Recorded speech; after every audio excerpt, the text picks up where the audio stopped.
faut-il retenir de cet épisode?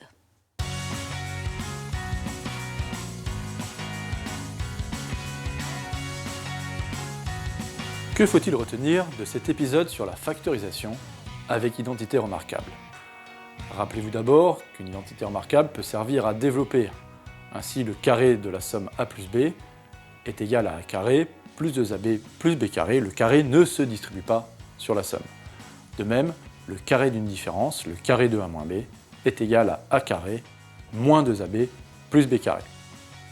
C'est l'utilisation de ces formules à l'envers qui nous permet d'obtenir des produits, c'est-à-dire de factoriser. Nous avons donc deux schémas avec ces deux premières identités remarquables. Le premier, a carré plus 2 fois a fois b plus b carré, se factorise en carré de la somme, carré de a plus b.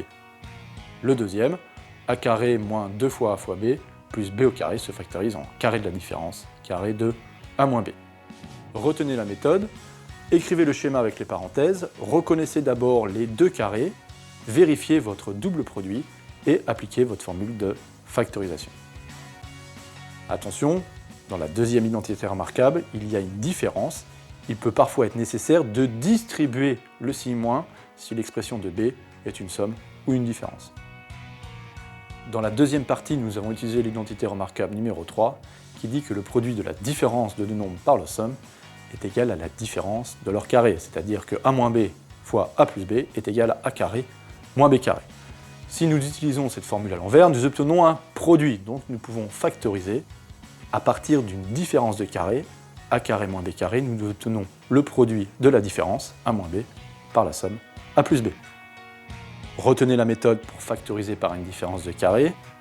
Vous écrivez votre schéma avec les parenthèses, première parenthèse au carré, moins deuxième parenthèse au carré. Vous reconnaissez les carrés en identifiant a et b.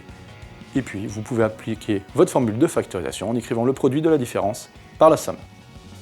Nous venons donc d'apprendre dans cet épisode à factoriser avec les identités remarquables. N'oubliez pas qu'on peut aussi factoriser avec un facteur commun. Il existe d'autres techniques de factorisation que vous verrez l'année prochaine.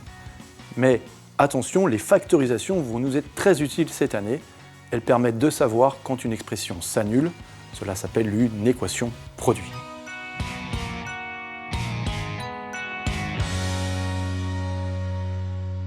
Au revoir. À bientôt. Sur madeuxièmeécole.com.